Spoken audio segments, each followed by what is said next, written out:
सुधा समाधान।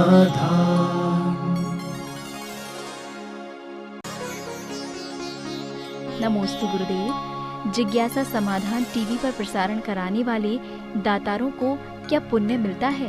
देखो कितना बड़ा साधु अपने मुख से कितनी आवाज़ बोल सकता है, 100 लोग सुन सकते, लेकिन आज यंत्रों के माध्यम से यदि वह सारे विश्व को यदि सुना रहा है तो बहुत बड़ा पुण्य का कार्य कर रहा है।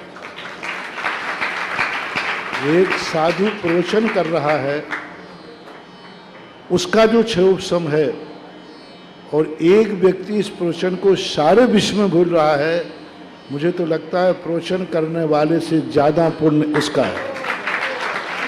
क्योंकि प्रवचन करने वाले की ताकत कितनी है वचन में।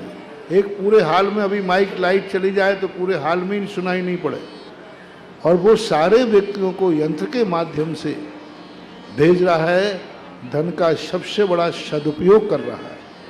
आज अमेरिका में बैठे हुए लोग सुन रहे हैं, आज विदेशों में लोग आजीविका का साधन के कारण गए, वो यहाँ आ नहीं सकते, लेकिन यहाँ से सुन कर के, यदि यहाँ से लाइव में सुन कर के एक व्यक्ति ने भी रात्रि भोजन का त्याग कर दिया तो जो लाइव चलाने वाले हैं उनका पूरा महीना धन हो गया। एक व्यक्ति ने यहाँ से सुनकर के कोई दान दे दिया, मान लीजिए कोई लाइव में सुनकर के किसी ने दान की घोषणा कर दी, अब जितना दान उसने घोषणा जिसने लाइव किया था उसके खाते छठा पुण्य बिना दान किए बिना लग जाएगा, क्योंकि ना वो लाइव करता ना वहाँ तक आवाज़ पहुँचती।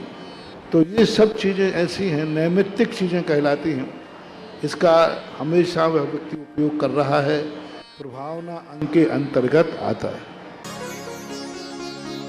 नमोस्तु गुरुदेव। वर्तमान में हमें कौन से जन्म के कर्मों का फल मिलता है? इसी जन्म के कर्मों का या पूर्व जन्म के कर्मों का? घड़ी पहले एक अलार्म वाली घड़ी चलती थी, और अलार्म वाली घड़ी को व्यक्ति शाम को भर देता था, और उसी समय वो 4 बजे का अलार्म भर दिया, उसको ट्रेन को जाना था। अब उसी समय बहुत जोर से नींद आ रही है और उसी समय 4 बजे का अलार्म बज गया। अब इसमें अलार्म का दोष है या स्वयं ने भरा था उसका दोष है? गुस्सा किस पे आ रहा है? घड़ी पे बंद कर दो उसको। गुस्सा घड़ी पे आ रहा है, वो भूल गया कि शाम को मैंने ही अलार्म भरा था। कर्म ऐसे ही हैं, कर्म जब उदय में आते हैं तो हमें लगते हैं कि ये दुख दे रहे हैं, लेकिन उन कर्मों को बांधा तो हमने ही है ना। तो बंधे हुए कर्म जब उदय में आते हैं तो वे सुख दुख का कारण बनते हैं। कभी कभी बंधे हुए कर्मों को द्रव्य क्षेत्र काल भाव के अनुसार हम उनको टाल सकते हैं।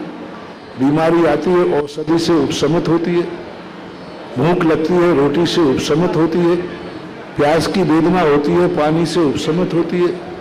तो अतीत का किए हुए कर्म को हम वर्तमान में यदि जागरूक रहें तो बहुत कुछ हम कर्मों से बच सकते। पूज्यवर शिव कोटि महाराज ने भगवती आराधना में कहा कि यह व्यक्ति इतने कर्म बांधता है जैसे आम के पेड़ पे मोर लगता है, मोर, और फल कितना मिलता है? जो आम के पेड़ पर आम के फल पकते हैं, इतने फल में भी हम घबरा जाते हैं। जो हमने कर्म बांधा है यदि पूरा उदय में आ जाए तो जिंदगी जी नहीं पाएंगे।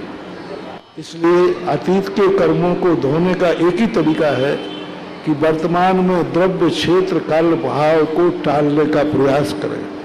क्रोध आता है तो हम ऐसे निमित्तों को टालें जिन निमित्तों को देख के क्रोध आता है। राग आता है तो हम ऐसे निमित्तों से दूर रहें जिनको देख के राग बढ़ता है। तो हम निमित्तों से बच करके कुछ कर्मों से बचा जा सकते। नमोस्तु गुरुदेव।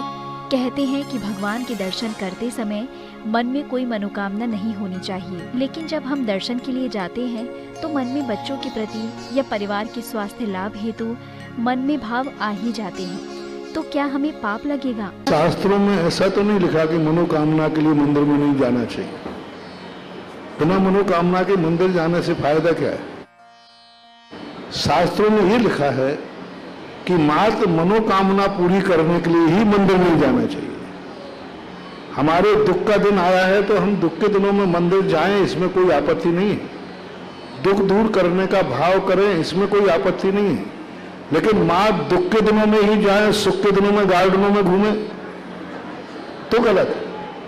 हम दुख में भी भगवान के पास जब हमारी कामनाएं होती हैं तब कामना लेकर मंदिर में जाएं, कभी बिना कामना के भी भगवान के दर्शन करने जाएं।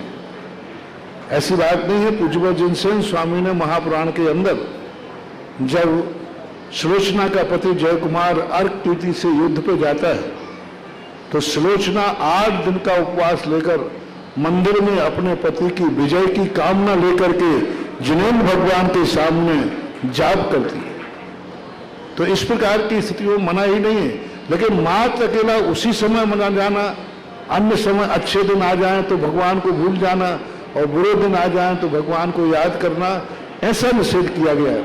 सामान्य ग्रस्त विपदाओं को दूर करने के लिए, सामान्य ग्रस्त इच्छाओं की पूर्ति करने के लिए यदि व्यक्ति भक्ति करता है तो सकाम भक्ति सराग भक्ति कहलाती है, जो ग्रस्त के लिए निषेध नहीं है। नमोस्तु गुरुदेव। गोत्र किसे कहते हैं और क्या सभी तीर्थंकर कश्यप गोत्रीय थे? गोत्र जो होते हैं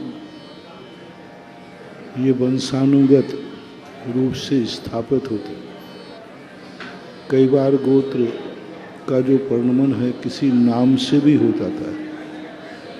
तो कश्यप गोत्री अपने आप में एक गोत्र है, ये परंपराएं चलती रहती हैं। गोत्रों से धर्म का संबंध नहीं था पहले।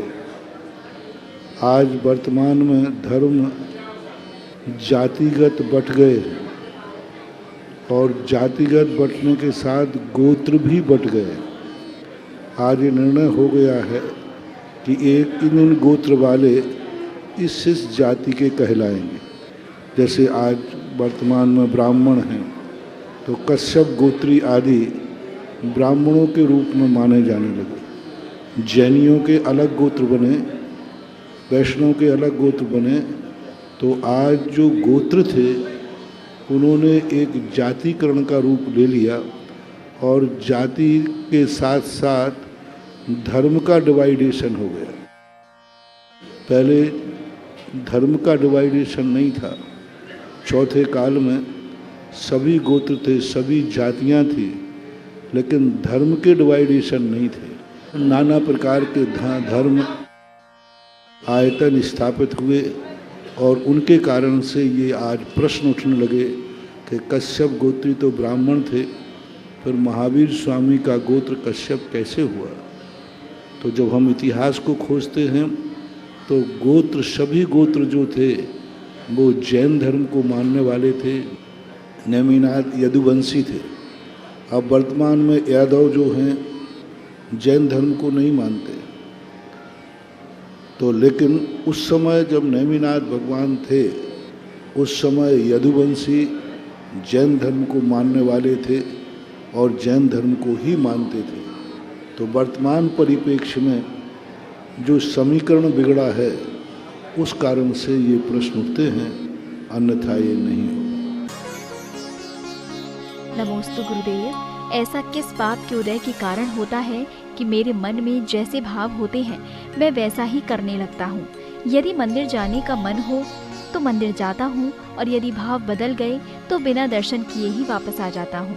स्वयं को जो प्रमाण मान लेता है वह जिंदगी में कभी कुछ नहीं कर पाता, क्योंकि हर विद्यार्थी काफी में सही ही लिखता है, वह सही मान के ही लिखता है और वह लिखते समय सोचता है मैं सही लिख रहा हूँ, लेकिन जब उसकी काफ़ी जांची जाती है तो सब कुछ गलत निकल आता है। तो यदि स्वयं को ही प्रमाण मान लिया जाए तो कोई भी विद्यार्थी फेल नहीं होगा, कम नंबर नहीं आएंगे, क्योंकि सभी विद्यार्थियों ने सही लिखा है। इसलिए स्वयं को अनुभव को प्रमाण पूज्यवर विद्यानंदी महाराज ने श्लोक वार्ता के अंदर अनुभव प्रमाण को निषेध किया, क्योंकि अनुभव खोटा भी होता है अनुभव विकृत भी होता है। अनुभव झूठा हो ऐसा कोई नियम नहीं है, लेकिन अनुभव विकृत होता है। बताते हैं कि यदि किसी को पीलिया हुआ है तो चंद्रमा उसे पीला दिखता है। वो झूठ नहीं बोल रहा है, लेकिन वह सही भी नहीं है, विकृत है। तो आपकी जो स्वच्छंदवाद है, ये आपकी स्वच्छंदता है कि आप अपने मन के अनुसार जो करना चाहें कर रहे हैं। तो ना तो आपकी ज़िंदगी में तुम कभी सफल होगे, ना कोई आपका साथ देगा, क्योंकि आप व्यवहारिकता से रहित हैं। व्यवहारिकता में कई बार वो कार्य भी करना पड़ते हैं जो हमारी इच्छा के विरुद्ध भी होते हैं। संसार में, गृहस्थी में आप लोग ऐसे कितने कार्य करते हैं जिनकी इच्छा नहीं होती, फिर भी करना पड़ता है। 4 लोग घर में आ जाते हैं, रिश्तेदार आ जाते हैं, उनके अनुसार भी आपको कई बार चलना पड़ता है। तभी तुम्हारे अनुसार, तुम्हारी नीति क्या है, तुम्हारे अनुसार सड़क मुड़ना चाहिए, तुम्हारे अनुसार सड़क मुड़ना चाहिए, या सड़क के अनुसार आपकी गाड़ी मुड़ना चाहिए। एक व्यक्ति कहता है मैं तो गाड़ी चलाऊंगा, मेरे अनुसार सड़क मुड़ेगी, तो अंत में एक्सीडेंट होगा कि नहीं। और जो व्यक्ति ये जानता है कि मैं सड़क के अनुसार गाड़ी को मोड़ेंगे, उसकी यात्रा सफल हो जाती है। नमोस्तु गुरुदेव। देव और देवालय में क्या अंतर है? देव के प्रति जो हम सम्मान करते हैं वो देवालय के प्रति नहीं। देव के प्रति हम कभी अपने पैरों से भगवान के ऊपर नहीं चलते, लेकिन मंदिर पर पैरों के ऊपर चढ़ते। मंदिरों में हम आते हैं तो पैरों से चल के आते, उसकी छत पर भी चढ़ते हैं, शिखर पर भी चढ़ते। तो सामान्य रूप से 9 देवताओं में है। बाकी जो भगवान का सम्मान है वही देवालय का सम्मान हो, ऐसा नहीं। भगवान को हम बिना नहाए, धोती दुपट्टा के बिना नहीं छूते, लेकिन मंदिर को तो बिना नहाए भी छूते, मिस्त्री भी छूता है, और भी जो लोग, दूसरे लोग भी छूते हैं। इसलिए देव और देवालय में बहुत अंतर है। देवालय एक औपचारिक रूप से पूज्य है, वो भगवान के समान पूज्य नहीं है, भगवान के समान वह आदरणीय नहीं है। भगवान की मूर्ति खंडित हो जाती है तो बहुत अनर्थ माना जाता है, और मंदिर का जीर्णोद्धार होता ही रहता है।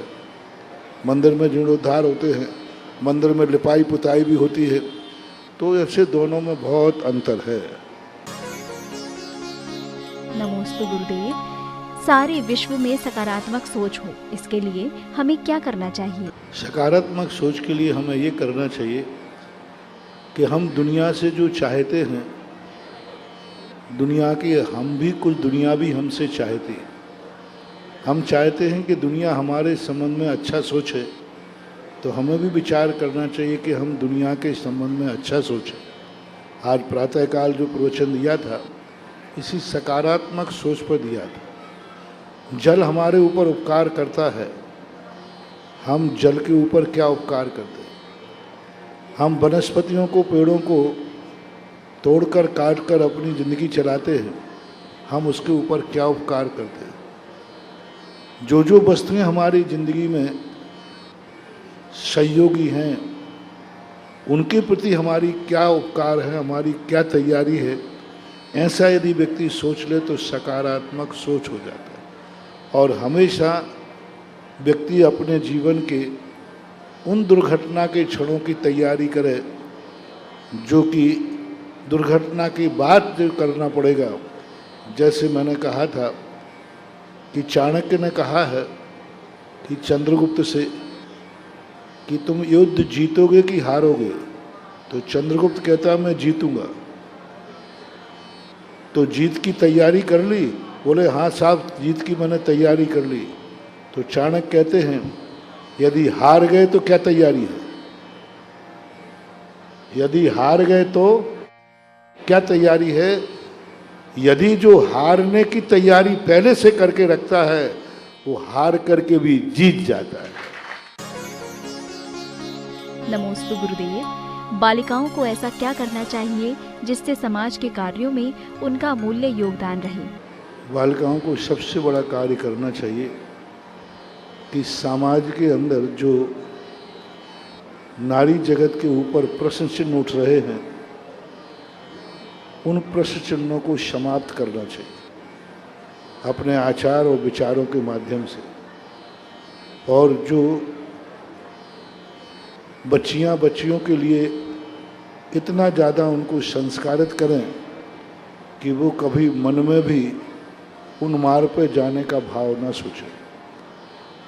बच्चियां जब बच्चियों का ग्रुप बना करके एक मीटिंग करें, सोच करें कि हमें ज़िंदगी में जिन माँ बाप ने पाला है, हम उनकी ज़िंदगी भर उनका साथ नहीं दे सकते हैं, लेकिन हम अपनी ज़िंदगी में ऐसा कोई कार्य नहीं करेंगे जिससे माँ बाप को शर्मिंदगी महसूस हो, माँ बाप के लिए दुख महसूस हो, और उनके मान सम्मान के लिए हमें एक कटिबद्ध होना चाहिए। ब्राह्मी सुंदरी का हम पूर्ण आदर्श नहीं मान सकते, लेकिन हम ये तो मान सकते हैं कि जिन माँ बाप के कुल में हमारा जन्म हुआ है, उस कुल की मर्यादाएं हम रखेंगे। इसके लिए आप अपने बच्चियों का संगठन बनाएं, और संगठन में माँ समाज की ही सेवा नहीं, स्वयं हमारे संगठन की, हमारे नगर की, हमारी समाज की, हमारी बहन कैसी होना चाहिए, कैसा जीवन जीना चाहिए, ऐसी शपथ लेकर के इन मंडलों की तैयारी होना चाहिए, जिससे समाज गौरवान्वित महसूस हो कि हमारे नगर की बच्चियां इतनी आदर्श होती हैं। बुलाने में नहीं आए तो घर जाके उठा के लाना चाहिए, सबसे बढ़िया तरीका है। देखो, बहुत अच्छी बात है।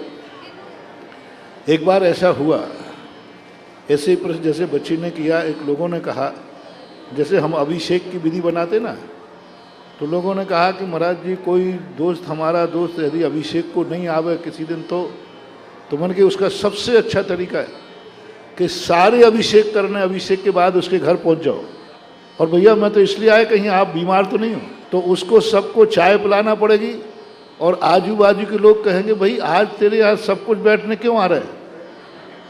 तो ऐसा उनने 2-4 बार किया, तो लोग अपने आप मंदिर में आने लगे, क्योंकि नहीं तो सब अपने घर आ जाएंगे। ऐसे ही तुम जो बच्ची नहीं आवे, सारी मीटिंग करने के बाद उस बच्ची के घर पहुंच जाओ जजमेंट करने के लिए, कहीं बीमार तो नहीं है, इसलिए हम आपको देखने आए। तो कई तरीके के द्वारा हम उनको अपने पास प्रभावित कर सकते हैं। सुधा समाधान।